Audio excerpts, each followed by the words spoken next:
Hello and welcome back to this week's edition of 5 Minute Geography with me, Stephen Doyle, explaining as simply as possible the world around us. Today in 5 Minute Geography, we're going to be looking at how cultural differences has led to huge tension in Belgium. And stick around to the end of the video for another 5 Minute Geography fact of the week.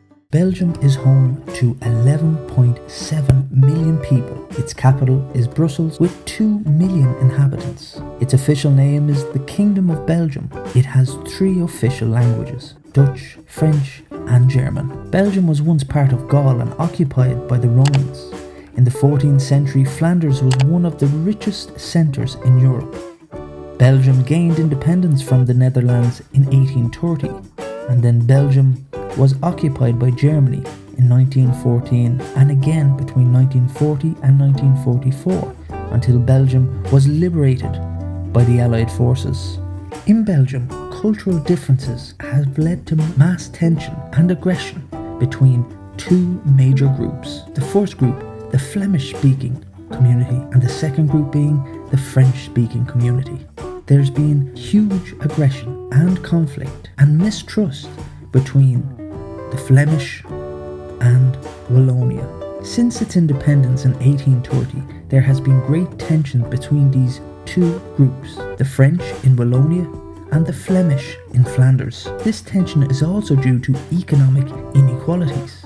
For example, the French-speaking community in Wallonia is much wealthier because of the discovery of coal and iron in the region. Due to this wealth, French became the language of commerce and therefore the language of the government. As a result of this, there were very few career opportunities for Flemish-speaking people. However, oil and gas was then discovered off the coast of Flanders in the 1960s, and therefore Flanders experienced this economic boom. Wallonia's economy then went into decline, and as a result of this, the Flemish began to assert themselves. They defeated the government's plan to make French the official language, and this led to violent clashes between the 2 groups. And fearing that the tension could destroy the Belgian state, the government established a federation. This was a national government that was set up in Brussels, and it controlled foreign policy. It also controlled the budget and the defence force, similar to the federal government in the United States. Wallonia, Brussels and Flanders each had their own regional governments. Belgium is now divided into 3 distinct regions, and each region has their own flag, their own television network and their own radio station. Today, equality is shown to both cultural groups. Road signs and advertisements are all now bilingual. Even libraries need to have an equal amount of books in each language.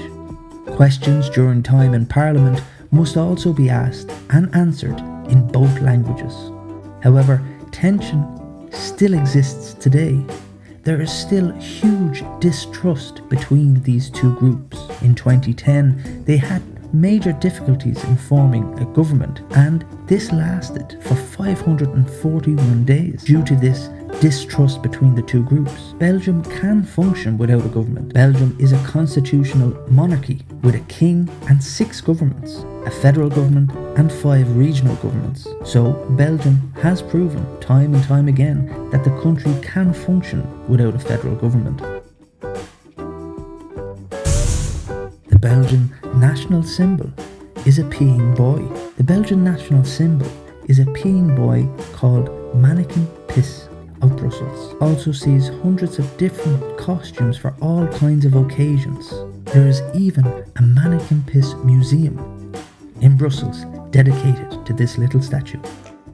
As always, I've been Stephen Doyle with 5 Minute Geography. Thanks for watching. If you like what you've seen, please click the like and subscribe to the channel. If you'd like me to cover a specific topic, please just pop it in the comment section below.